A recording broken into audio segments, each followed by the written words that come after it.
The issue to be debated is gold versus discretion, meaning Federal Reserve discretion, and meaning a gold standard that is not discretionable. Our first participant will be Congressman Ron Paul, who is a graduate of Gettysburg College in Pennsylvania and the Duke University Medical School.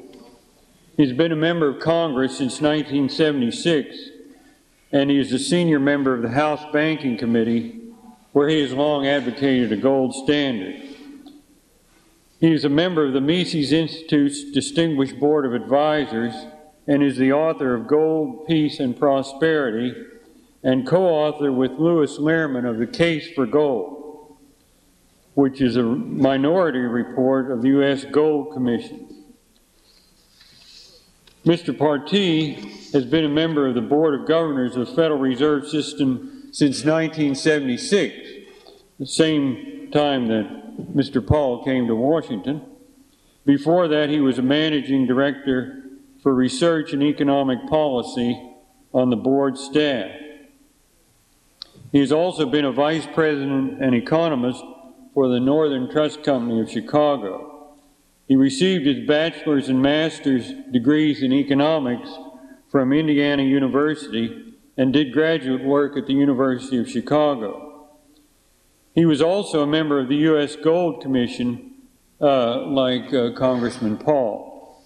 Our first speaker will be Congressman Paul. Thank you.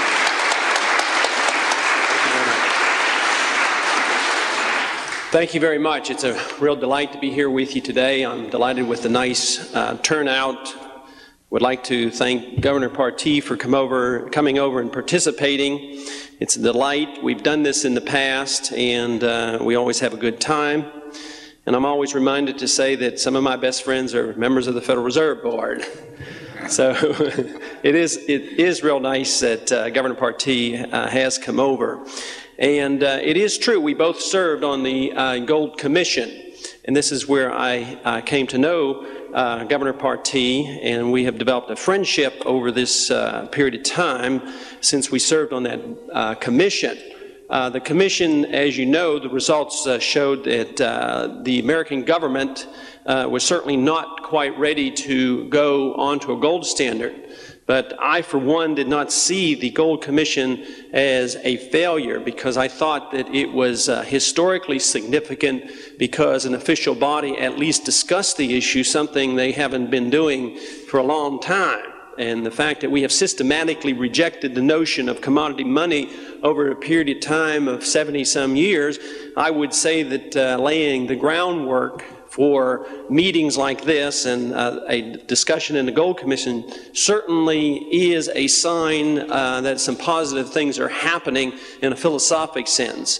So I, for one, was never naive as to believe something would happen. I happen to think that the recommendation from the Gold Commission that the American government sell their gold out of the Treasury and mint gold coins and let you hold gold coins might not be a pretty good idea. I think that would be a good idea, and I think it would be just as easy for us to purchase an American-type ounce coin, an eagle coin, as anybody else. It certainly is a much better idea than passing a law that makes it illegal for you to buy a Krugerrand. I think that if you had the opportunity to buy an American eagle coin, most likely there would be less Krugerrands bought anyway, but it would certainly be done in a very voluntary way.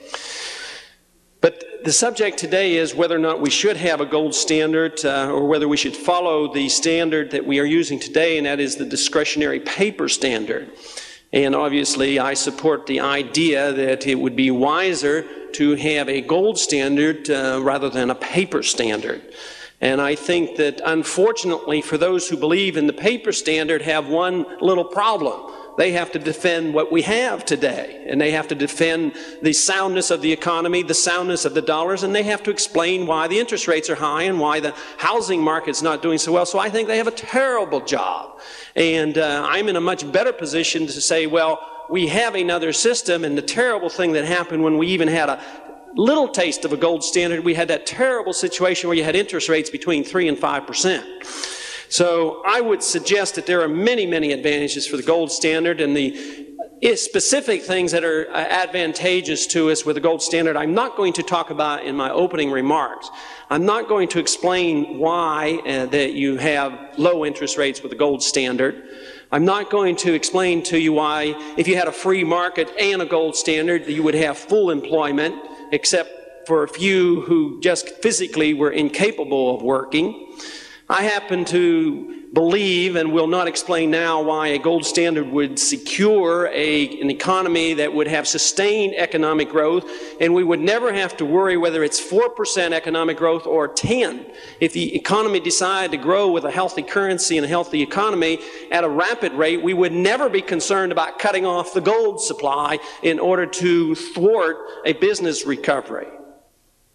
And also, I don't think I will mention anything at my opening remarks about why a gold standard would enhance free trade around the world, which is one of the most significant problems that we're facing today, because we have paper currency fluctuating not on a monthly basis or a yearly basis, but on an hourly basis and sometimes on a minute basis, and it is positively impossible for anybody to set up long-term trade agreements, and for this reason we are seeing some serious problems. So I would not even suggest to mention that it has anything to do with the unsoundness of our currencies that has delivered to us in Texas on the Mexican border a disastrous problem, mainly because one country destroyed their money slightly faster than another country, and now on both sides the unemployment rate is 50%. And I would not want to mention at the beginning also whether or not a gold standard would have anything to do with savings, with the belief that the purchasing power of the dollar would be maintained over a period of time, because it just happens that it would have a lot to do with savings, especially if you combine that with eliminating all taxes on interest earned on savings. But what I would like to mention are 4 points about the gold standard in very general terms. Why I have come to accept the idea that a gold standard is the only standard that can be used if you want a free market and you want a sound, healthy economy. First off, it's the issue of central planning. So often there are many conservatives who believe that central planning in farming and agriculture and producing steel and doing anything in the economy outside of money is a disaster. They say, well, look at the results of central planning in Russia. Look at the central planning in any socialist nation, and they reject it outright, and I believe correctly. But in the same sense, they reject central planning in every other area, but wholeheartedly endorse the same concept with central planning in money. And I have come to the conclusion that central planning of money is just as disastrous as central planning in farming. And therefore, just the general idea, the notion that man is capable of planning the economy by controlling the money. But the one thing is different about planning centrally the money supply as compared to planning farming. Farming only feeds us, but the money sustains every single transaction. It is a participant in everything that we do. It is the unit of account that we have to measure every transaction. All our services and all our goods are measures in terms of the unit of account. And if we believe that we can plan centrally and determine that unit of account without the market participating, I think we get what we have now, very chaotic conditions, which are bound to get more chaotic after a period of time. So I don't believe that central planning in money can be successful. I happen to believe and accept the ideas of the Austrian School of Economics, as Mises in particular explained, that the business cycle is precisely caused by central planning of money, and that the booms and busts are inevitable. That as we drive the economy this year and for next year's election, you will see conditions improve, but sure enough, you will see the consequence of the inflation that we have today. In a couple years, you will see the recession, if not the depression of 86 or 87.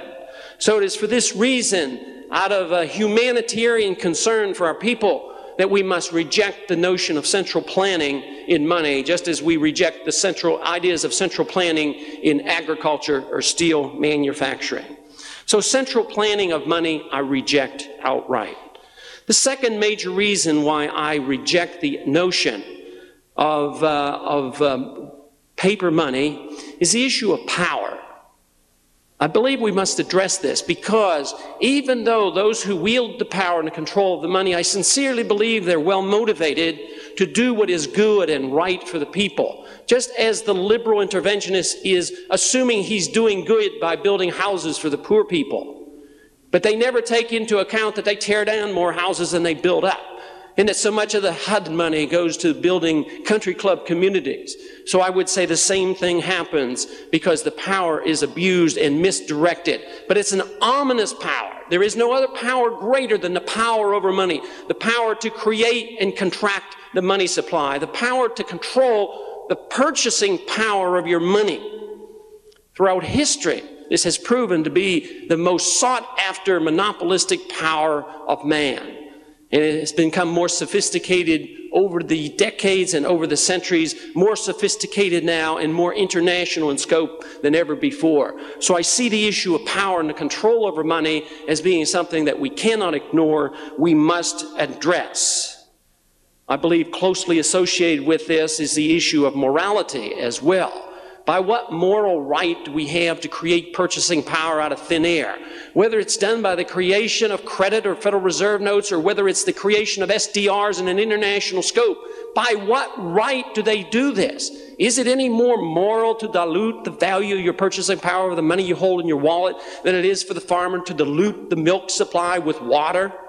I would say there's an issue of morality here just as strong as the issue of power. I also happen to believe also because it's a moral issue more than an economic issue.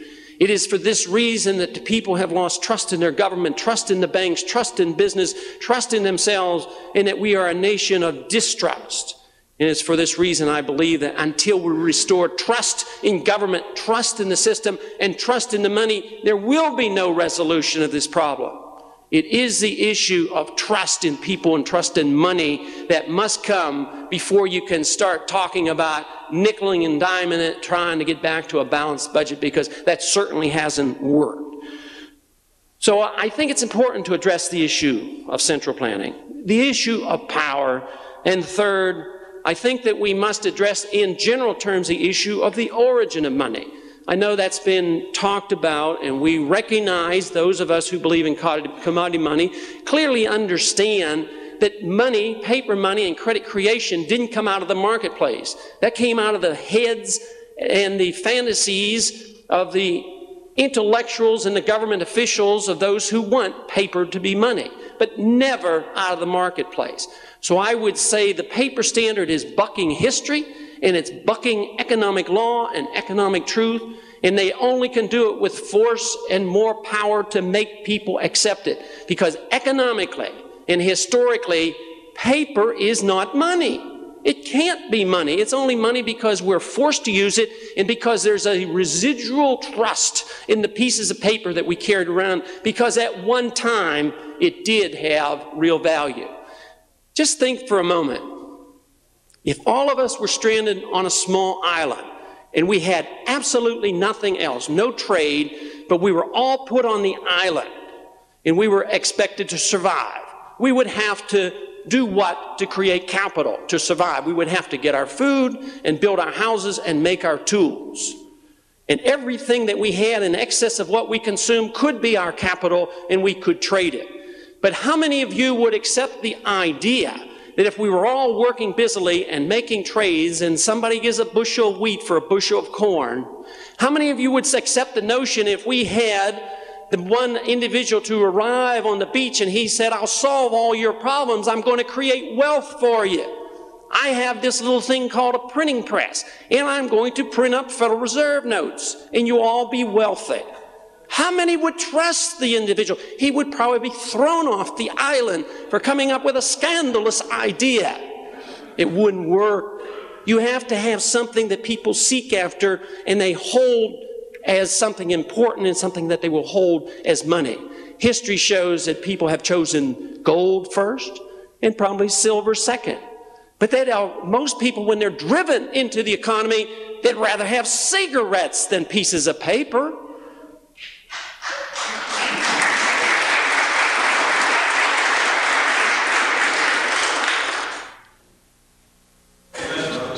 So we have three major issues: central planning, the issue of power, and the issue of the origin of the money, where I do not believe on the long run, if you live in a free society, you can buck the tide, the trend, the issues of economic law, and the issue of common sense. Now, fourth, and this is a major issue with me as well, the reason, one of the fundamental reasons why I believe we must have restraint on the creation of credit. And that is, if you truly believe in freedom, if you truly believe in a free society, if you do, that means you believe that government should be limited to the protection of your liberty, not to the transfer of wealth. The paper money system is there to enhance those who believe in the transfer of wealth. You can transfer just so much wealth with taxation and the people rebel. But we're at the point now that we can't tax them anymore. We transferred over $220 billion worth of wealth last year that we couldn't even tax the people for. Can you imagine if we'd have proposed at the beginning of last year that we were going to raise taxes by $220 billion? Never. It wouldn't have been acceptable. But we did run up the deficit, so we delivered this to the Fed, and the Fed accommodates us. The Fed accommodates the politician, and the politician gets reelected. So what does he do? Not only does he destroy the economy by manipulating the whole business cycle by the creation of new money, what he does is we lose twice, because he takes the money and he spends it on programs that don't work. Instead of doing the things they were supposed to do, the programs do exactly the opposite.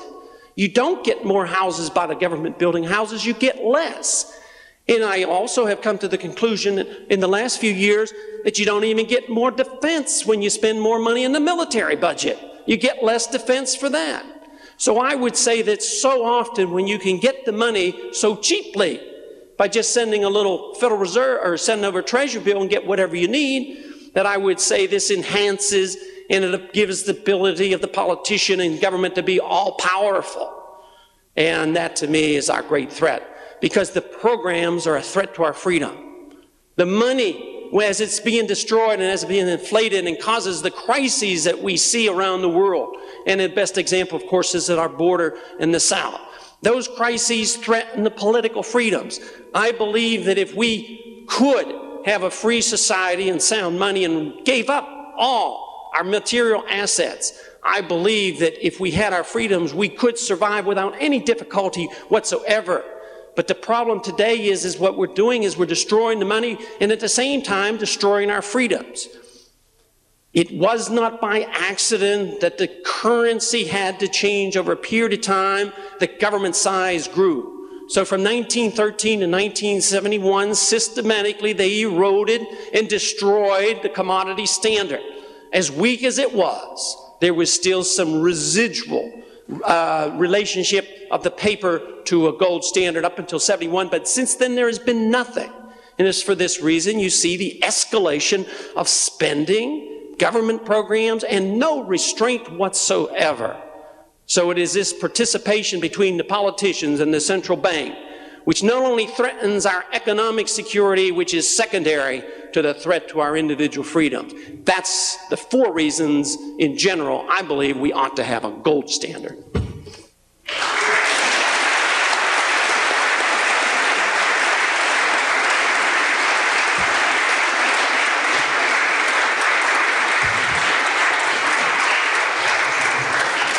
Since this is a debate, the rules will be that each participant express a statement, then we'll have rebuttals by the two participants and then questions thereafter. It's my pleasure now to introduce Mr. Partee.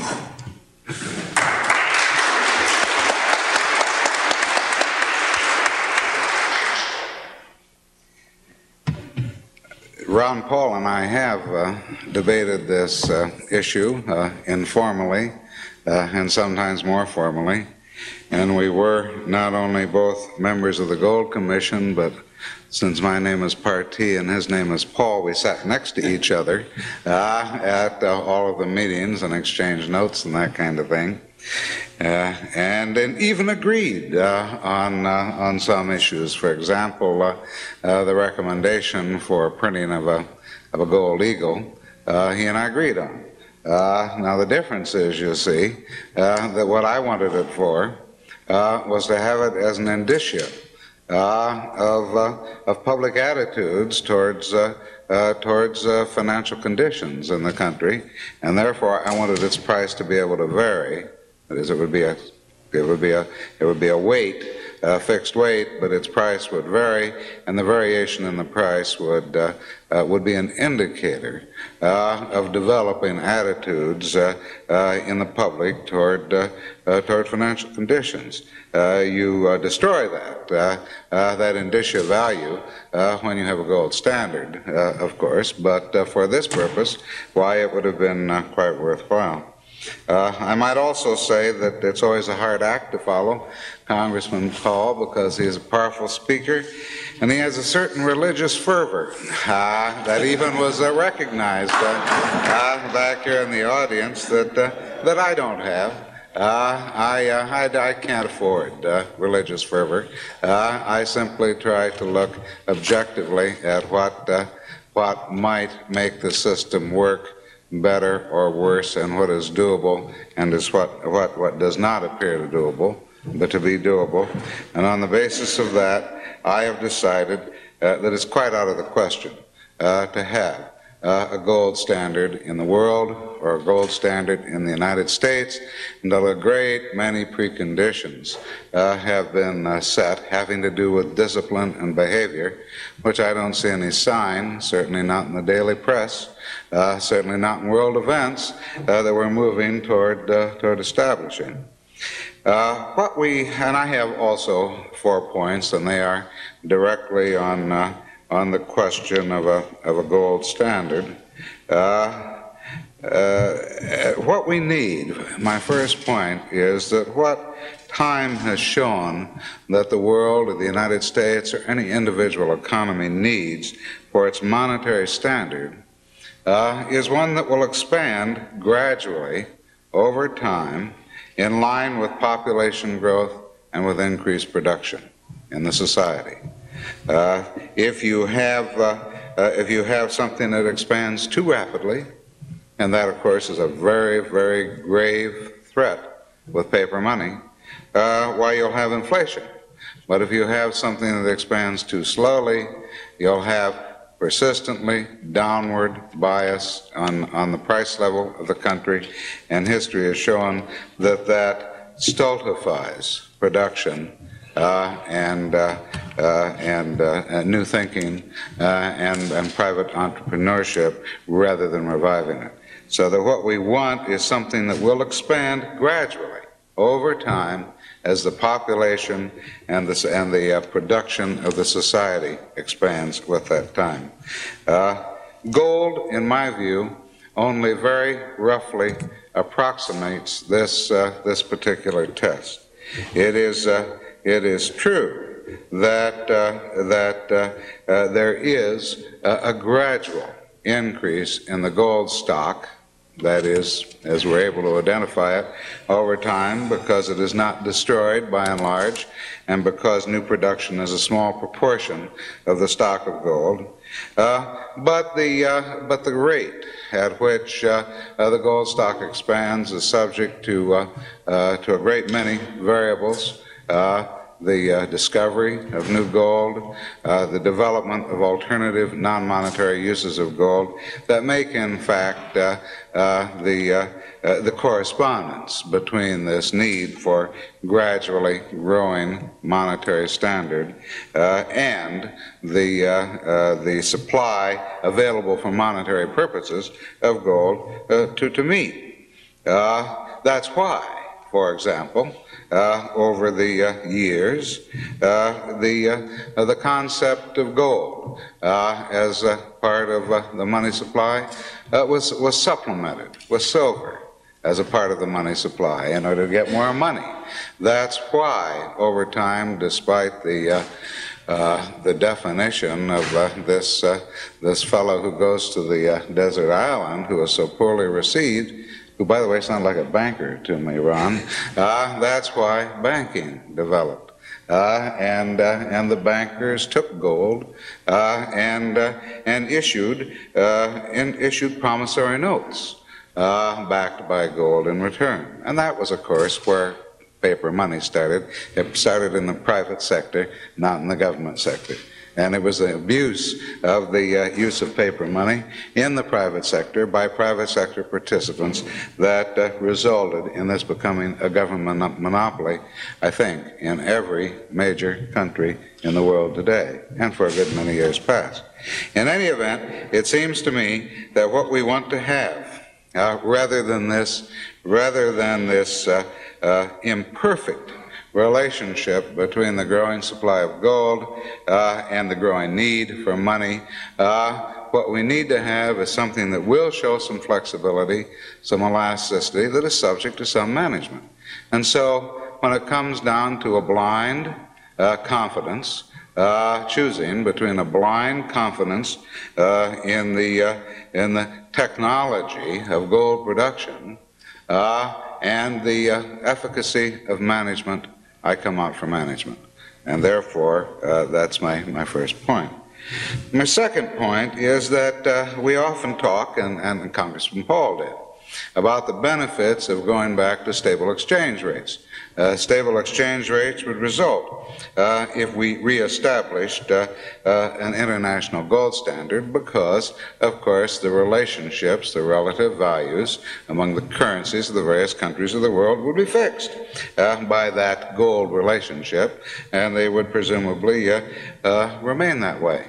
I might point out that the fixing would be quite a problem. One would have to decide what a proper fixing is.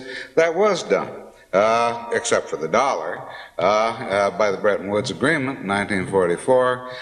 We've had increasing difficulty with the question of fixing relative values of countries' currencies, increasing difficulty in the years since then, and chaotic difficulty with it in the last few years, with differing rates of inflation, say, ranging from Argentina, where the year-to-year increase in prices is 376%, to Germany, where the year-over-year increase in prices is 3%. In the most recent period. I'm happy to report that the United States at 4.5% is a lot closer to Germany than it is to Argentina. In any event, there would be the problem of fixing the relationships if we were to go back to an international standard, and I think that would be probably as difficult a conference, if not more difficult, because there would be so many more parties involved, than we're having with the Russians today on the question of nuclear proliferation.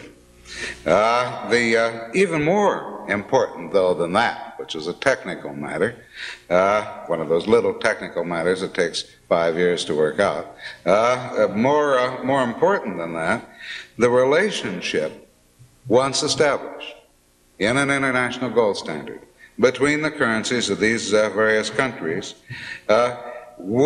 could not remain constant over time unless the countries were content to take what came from that new international relationship that was set. Inflation, if there's a large inflow of the gold standard monetary base into the country, or depression if the gold happens to run out of the country as people lose as people lose confidence in the country. Now, it seems to me highly unlikely in today's world, I'm simply speaking practicalities to you, it seems to me highly unlikely that the countries of the world as we know them today would be content to take what would come in the way of either inflation, which might be our experience, or deflation, which might be the experience of a good many other countries in the world. Therefore, it seems to me that sooner or later, as it has in the past, the international gold standard would break down. I'm inclined to think it would be much sooner rather than much later in today's environment. My third point is to say, well, and I think it has been proposed in one of the points of view of discussion in the Gold Commission was, well, if that's so, we'll have to go it alone. Now, if we were to go it alone, which is conceivable because we as a society can control our own destiny, by making clear that that's what we wish our elected congressmen, such as Congressman Paul, to be for. If we were to go to loan, there would be operational problems that would bother me, since I might have something to do with the management of the system that would result. In the first place, we would need to set the price. Initially, the price would have to be something, that seems to me, that would lead neither to a large inflow nor to a large outflow of gold. That's a hard technical problem to decide what that price is. It isn't just reading off the gold price today of $383 an ounce. It's got to be something that will take into account the change in the circumstances of the United States currency on the attitude of holders of gold versus gold money to come in the United States, and there would be some figure different than 383. It'd probably be a good deal lower than 383. In any event, it would have to be set some way so that we would not immediately experience a big inflow from gold holders around the world, or we would immediately be faced by this inflation that would destroy the system almost immediately. And on the other hand, we of course wouldn't want to lose all our gold in the next 30 or 60 or 90 days, because I would destroy the system, the experiment too. You would have to stop. If you had no more gold, you could not have a gold standard, and therefore you would have to stop the experiment. Second, so we'd have to find the price. Second, we would need to be prepared to accept shocks that originate abroad in a system where we alone are the gold standard country. Gold discoveries or industrial absorptions from new developments and new inventions, new uses of gold, speculative movements and hostage movements and fugitive movements of gold that might come in to the country or might go out, politically motivated strategies affecting the gold market by countries such as Russia, China, would all be kinds of shocks that we would have to be prepared to take. Sometimes, perhaps often, certainly in today's environment, the net tendency would be for the gold to come here, just as we've had a lot of money that has, in dollar terms, that has flowed into the United States in the last couple of years as a haven country. But there would be other times when the gold would go out. Remember now, in a gold standard, we're talking about a fixed link between the supply of domestic money and what is available locally, that is within the country, in terms of gold. You either do it, if it's a pure gold standard, by coining all of the gold that comes in, or if it's a gold agency standard, by printing gold certificates, as we did before, or by having some fixed ratio between the total amount of circulating media and the amount of gold that is on hand. In any event, there would be a direct relationship between what happened in terms of the inflows and outflows of gold resulting from what knows kind of a development that occurred abroad, and that would have a directly inflationary or deflationary effect on the United States economy. Now, and I think that would be a very high price to pay, and I wouldn't be in a position to recommend that we take the risk. The fourth point I would make is that a managed monetary system, which we've had more or less continuously since at least 1863 in the United States, a managed monetary system suffers from the disability of being affected by the political process. I rather resent Congressman Paul's suggestion that the Federal Reserve responds to the particularized demands of politicians who wish to get reelected. I don't think that's true. I've seen no evidence of that in the 20 years that I've spent at the board, but it is true that a politician will be elected. It'll be Mr. Paul or the fellow who's running against him. And politicians are interested in providing good conditions for their constituencies for, I think, obvious reasons. And therefore, I think it is true that in a democratic system, there is a tendency to want to err on the side of liberality. Sometimes, maybe, you err a little more than at other times. Sometimes you go through moods in an economy where the greatest thing that the people want to get rid of is unemployment, or where they become concerned about inflation, and one can change the mix a little bit. But it is, in a small p sense, a political system when you have a managed monetary system. My question is whether it would be any different when it comes to the big decision if you had a gold standard system. It seems to me that if the effect of the gold standard system were sufficiently unfavorable for the populace of the country, for the constituencies of these congressmen, that the Congress would modify the gold standard system. Therefore, when it comes to big kinds of crises that might occur in the continuing fight that we have of trying to exert discipline on the social and economic and political process of the country, and that process and its own desires, why, it seems to me that when you got to that big crisis point, if you had gold, you would simply change the gold standard. And we have numerous examples of that in the history of the United States and in the history of other countries.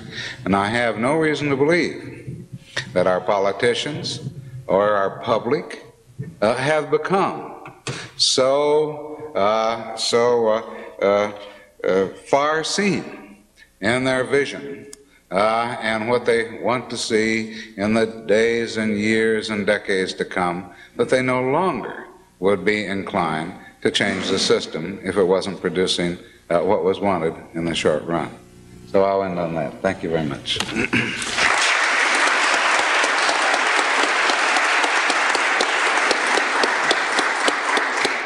I think we ought to now have the rebuttals, and I'll let Mr. Paul. Thank you very much. I think it's interesting that Governor Partee, when he was referring to our gold eagle, didn't talk about the minting of a gold eagle. He inadvertently said we were going to print a gold eagle.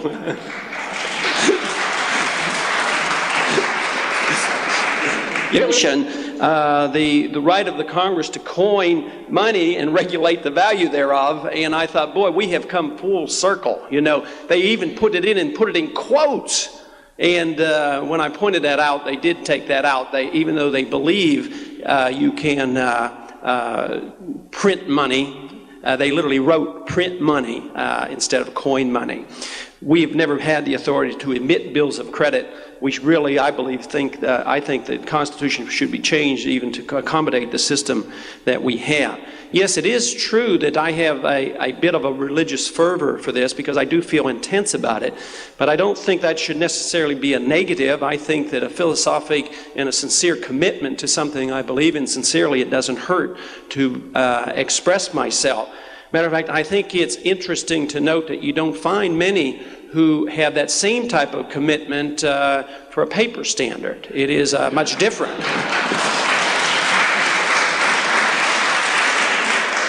I do believe I would concede to Governor Partee about the preconditions. I, for one, see a lot of shortcomings.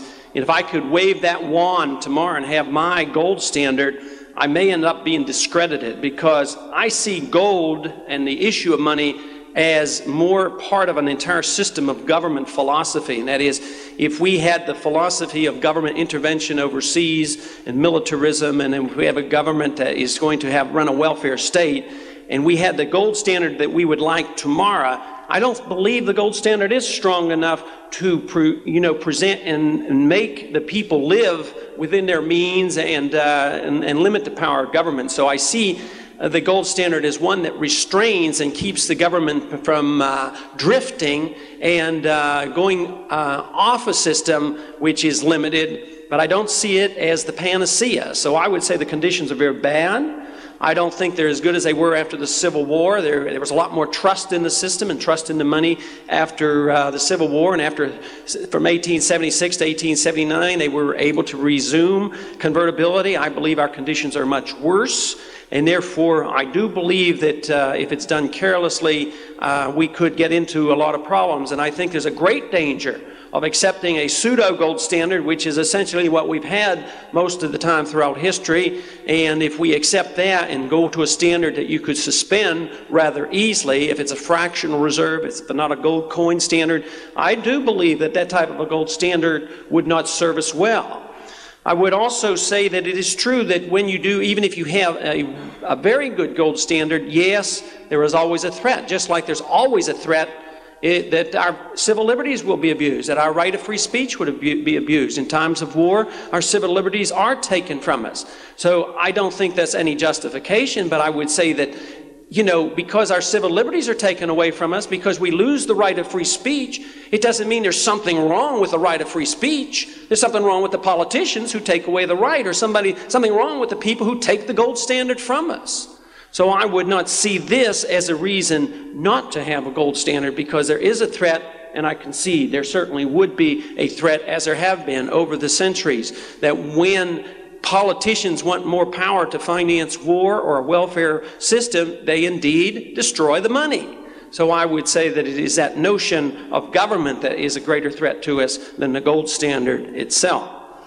First point that Governor Partee made was that of the need to expand the money supply, the economic need for an increase in money in order to accommodate economic growth and population growth.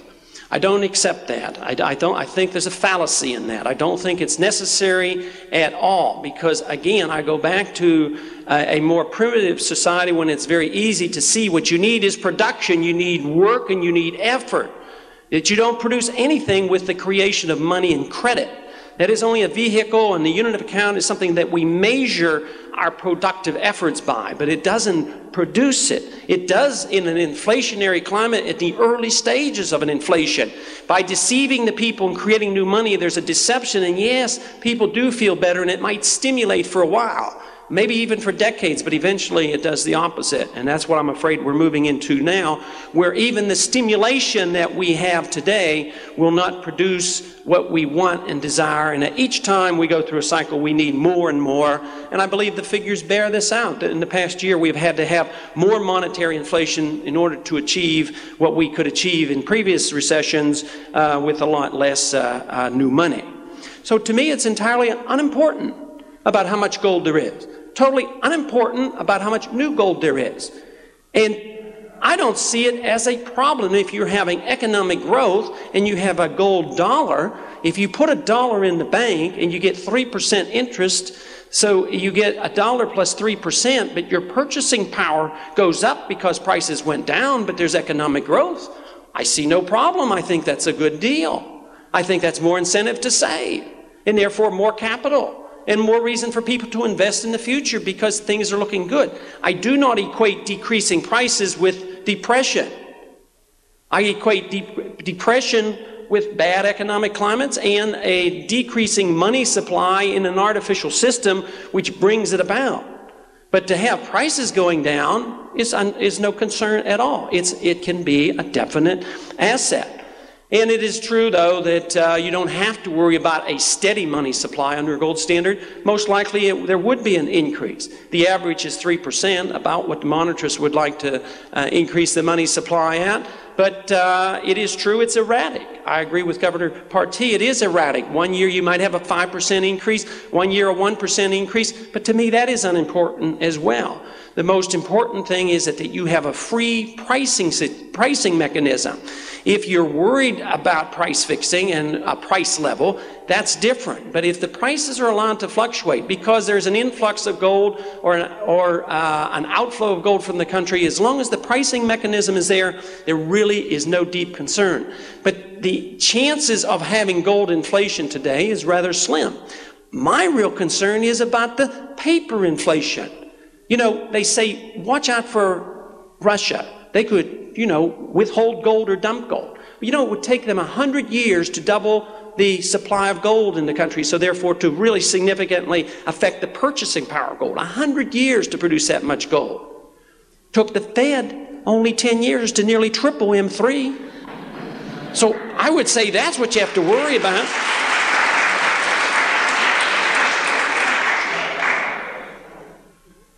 But it is not necessary to worry about the amount of money, amount of gold. The market can adjust for that. Matter of fact, I think the market would adjust it as the purchasing. It would not be steady. You know, as the purchasing power of a gold dollar goes up, there would be more incentive to mine gold. If the purchasing power goes down, there might be less mining. But the most important thing is that we can measure value in something that is steady in value. And over centuries, gold certainly has served that purpose. You cannot use recent history and say that gold varies rapidly in its purchasing power because of the Federal Reserve note ratio to gold in these recent years. That's the dollar that is one day strong and one day weak. And it's the anticipation that they don't know what the future will bring. Stable exchange rates. Yes, I think stable exchange rates are what we need, but we don't need a law to mandate them. We don't need a new Bretton Woods agreement. That's not it, because it is true today, and even if we had some reform in the system, I doubt very much if we could trust everybody today to not inflate their currency and to define their currency in a strict, with a strict weight. But all I think about when I think about fixed exchange rates is you don't need a law for us to decide that if we're exchanging maple leaves and Kruger rands, to exchange them rather freely. You know, and if the dollar or the foreign currency is defined as a precise weight, and then that ratio is set automatically.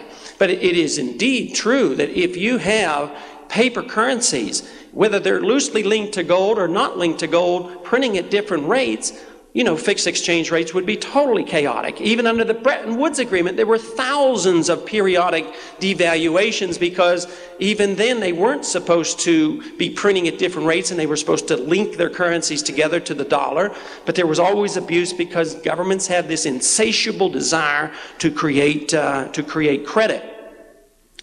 The concern about flow of gold in and out, if it's a gold dollar, it doesn't matter. If for some reason our goods are priced too high and we are buying goods overseas, gold will go out. Our gold money will go out, and then there will be less of a gold supply.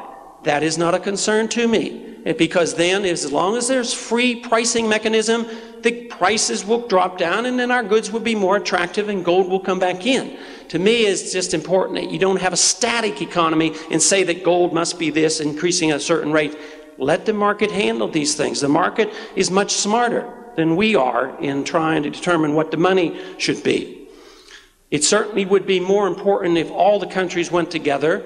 I do believe that if we led the way, it would be a significant event. Most countries would follow us. We led them away from gold. We could lead them toward gold. But it is not necessary that everybody does everything precisely at the same time.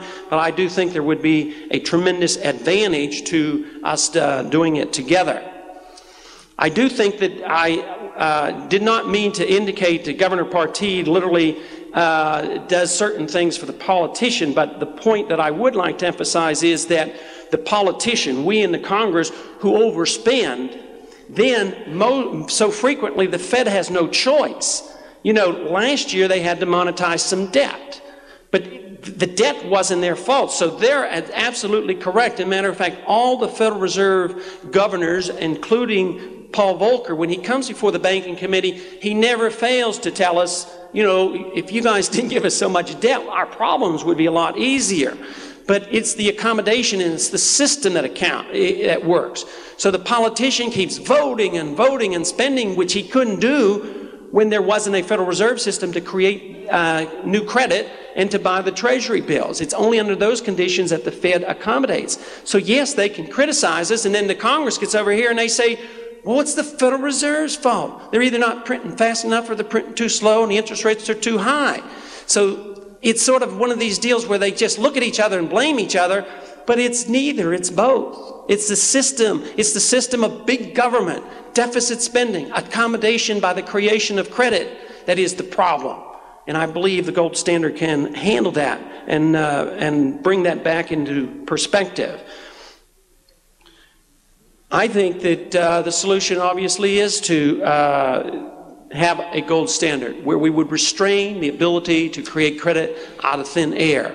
And I do believe also that there's a better understanding by many of you here, people here who have written and understood and understand this issue much better than I do.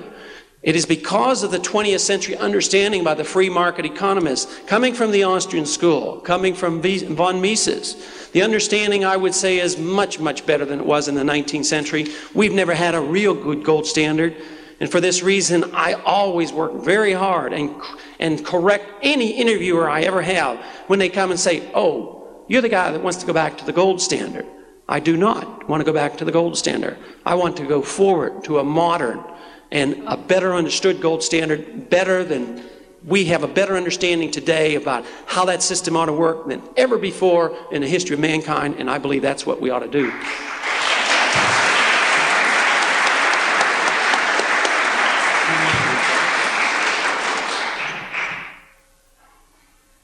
Well, I really don't see any need to go through the points again. It'll just get to be repetitious.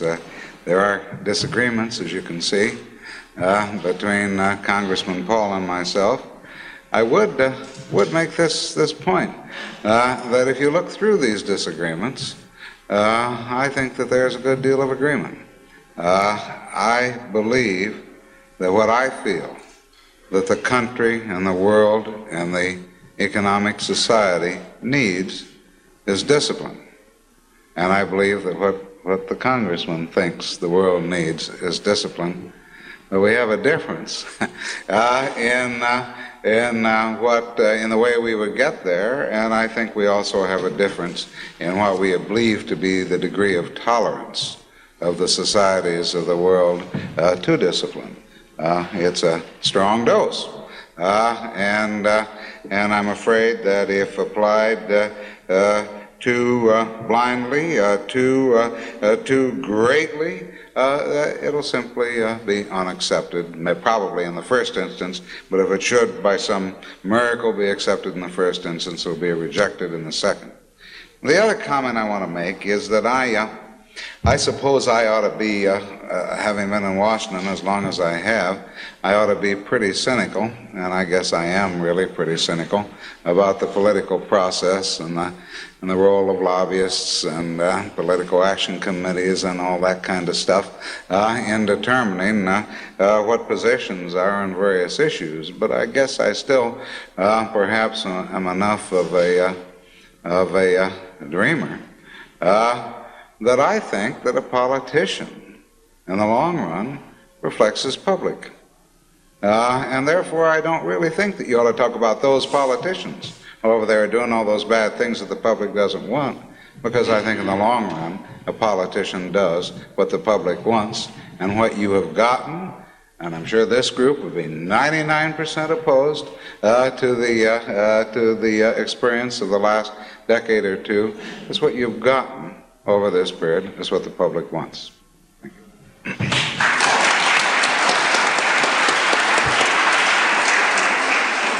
We have certain time constraints, so that we have only exactly 10 minutes for questions, and we must be out by 5:30. There's a reception in this room at 7 o'clock, and the first session tomorrow is at 9 o'clock in the morning. Now we can field a few questions, I think. Yes? Partee, comment on the logic or illogic of the statement that a gold standard would result in a dramatically lower interest rate. Question is whether gold standard would result in dramatically lower interest rates. Governor Partee. Well, I've heard that comment often, and I haven't been able to understand the analytics of it. I don't see that that would be the case. That is, if one is talking about a system where all money units, or all the money units, say, of the United States, have been turned to gold. I can certainly see it if one were to offer a gold-backed bond, let's say, that it would have a lower rate than a non-gold-backed bond would have, but I don't think that it would be true that there would be a necessity for interest rates to be lower. Now, I guess I would visualize we would have to somehow do this transition to the gold standard, and I don't think in the first instance it could be a pure gold standard, because there would be such a tremendous collapse in the quantity of money and financial wealth in the country. But I guess I would visualize this period of transition, or if you wish, and Congressman Paul would have it, an abrupt change, as one in which prices would collapse sharply. For goods and services in the United States. You know, we would have very, very rapid changes in conditions. In that environment, why, of course, without inflation, and there certainly wouldn't be an inflation, it would be deflation in the short run, the nominal rate, I would think, would be lower for the gold debt than it would for the non-gold debt. But it's really such an extreme case, and the problem of the transition is so extreme that I can't truly evaluate what the interest rate profile would be. Yeah. I'd like to ask Governor Partee a question. I have, real quickly, I have 4 specimens of currency in my pocket. The first specimen I have is a gold certificate, which you mentioned. It says on there has been deposited in the Treasury of the United States of America, $20 in gold coin payable with a bearer on demand on the face. Which meant that you could take this in and turn it into gold anytime you wanted to. This was an old Treasury bill. They no longer is any good, of course, by going to take it in, I can't get my gold. The next specimen I have is the first Federal Reserve note that was ever printed in 1914, I believe. And it says, Federal Reserve note at the top. It says, the United States of America promises will pay to the bearer on demand $20 on any Federal Reserve note or any Federal Reserve Treasury Department. I could go ahead and take this in and get my $20 anytime I wanted to.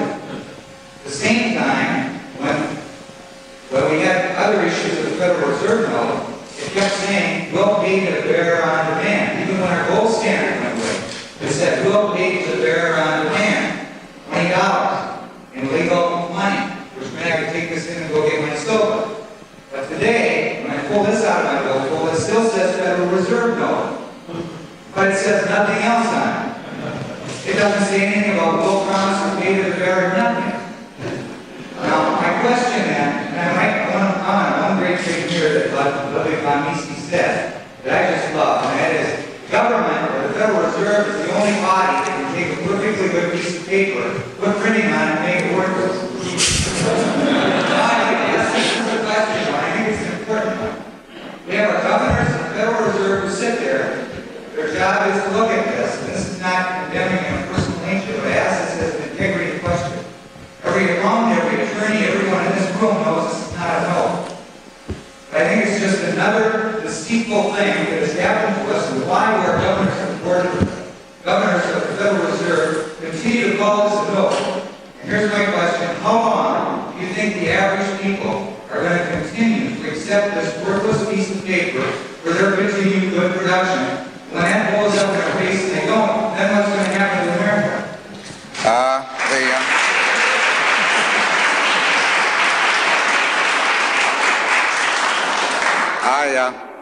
I really was a little happier in the third phase of your 4-phase of currency or Federal Reserve note issues, when people used to say to me, well, what does that, when it says we'll pay the bearer on demand, what's that you're going to pay in? I used to say, well, we'll give you some more Federal Reserve notes. And that's the very case, the very fact of the matter. That's all we undertake to do. The government undertakes to receive those Federal Reserve notes in payment of taxes. People do sell their services, their goods and services, for those Federal Reserve notes, and that's how you're able to go to the grocery store and use them, and any other place you might want to go and use them. And as far as the matter of confidence in the currency is concerned, sir, I think you're putting a great deal on the symbolism of a little bit of gold that it may be behind the thing.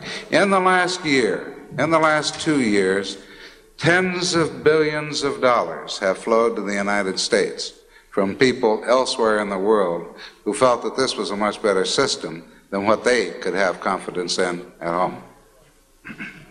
Well, one way to say something about how long will they accept it, they will accept it as long as it's legal tender and has behind it the coercive power of government. Leland?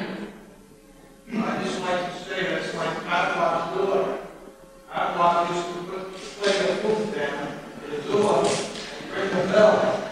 About the 10th time, the door was validated. About the 10th time, he wouldn't help with food. Just rang the bell. The door was still salivated. That's what you're doing with another. Legal tender is not salivation. Yes. Leland? Both speakers seem to be in agreement that our monetary problems are partially related to the nature of the political system. Governor Partee said that the politicians behave, at least in the long run, the politicians behave the way that citizens want. I wonder if that's strictly true, though, if the public never gets a chance to decide on the big issues such as the size of the government budget, the size of the deficit, the growth of the debt, the depreciation of the money. Rather, we are faced with about the commonest of the theory of small decisions, the particular appropriations of military base gears, subsidies to milk and cheese there, spending programs. The particular decisions are made scattered out over time, fragmented on the issues, and the public choice tool is explained how it works. Decisions get made by government. The sum total of the little decisions made get made in a way that nobody would have chosen to face with the big issues. So my question to Governor Partee is, what sort of reforms do you see necessary in the political system so that the public can have an effective choice over the big results of the fragmentation, getting rid of the fragmentation? That's a very good question, and I don't have an answer to it. I think that the system, of course, has grown more and more complicated, and the issues that the public has to decide have grown harder and harder and more technical over time. You can hardly give a fair, objective statement of trade-offs to the public. There isn't agreement within the economics profession, for example, as to what a trade-off is. And therefore, one can't say, would you rather have more inflation or more unemployment? Or would you rather have, because people wouldn't agree that over the long run, more inflation is associated with more unemployment. And so I can't think of the way to state the big issues in terms that would be objective, on which there could be enough agreement to state them.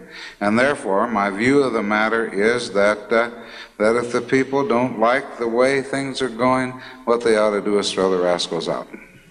Mr. Paul would like to comment on this. Yes, I will. Is this microphone on? Yes, it's on. Yeah, it's on.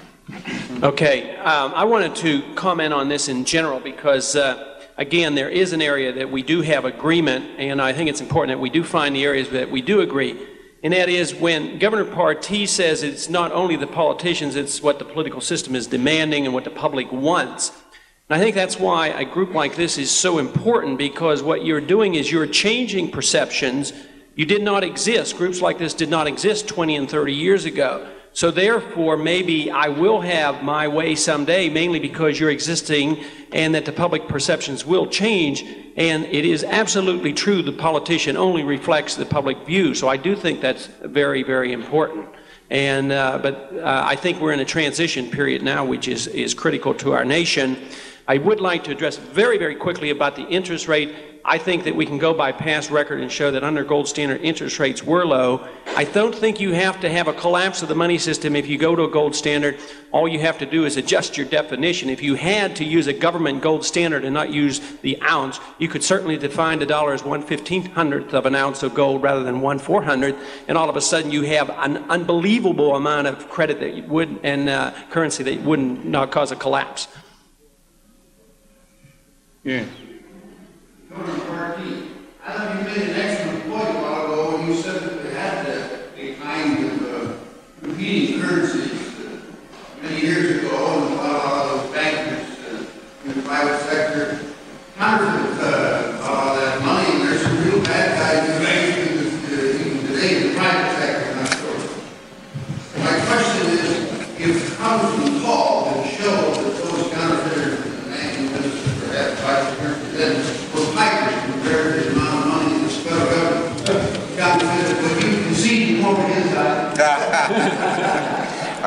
I want to just I just want to respond with an anecdote. I don't think that that the political process is tolerant to the anymore to the loss by the public of sizable amounts of their money or what they regard as their cash balances because of the abuse or the misperformance of the banking community. As one example of that, I've been seriously questioned over the last few weeks by one of the Congressman's associates on the House Banking Committee as to whether we shouldn't require that all banks be insured by the FDIC, because there was a bank in his district that went down, and it turned out that it wasn't insured and it didn't have the money to pay its depositors. I really think there's very little sensitivity or appreciation on the part of the public to absorbing the kinds of losses that it used to take fairly normally as a result of collapse of banks and banking systems. So I just don't think there's an awful lot of percentage in it. Now, you're going to tell me that we've counterfeited a lot of money by printing a lot of Federal Reserve notes, and I don't disagree that we've printed a lot of Federal Reserve notes, but it's nothing compared to what the banking system left to its own devices might have done. We are basically trying to limit the growth in money and credit. And we do limit the growth in money and credit compared with what it would otherwise be. We are bothered once in a while by strong demanders like the U.S. government, but nevertheless, you know, we have even paid not much attention to their needs in the last few years, and that's why interest rates have been as high as they've been. I'm very sorry, but we're going to have to stop. We have to be out of here at 5:30, and that is that.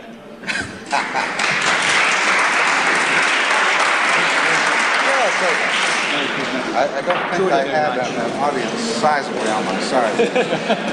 You are a brave guy to accept invitations from me. You stuck your head in the horn. You're willing to take us all on. Hey, that's just what I wanted to say. He's a good guy, huh? A certain amount of guts to do here. Shadow over the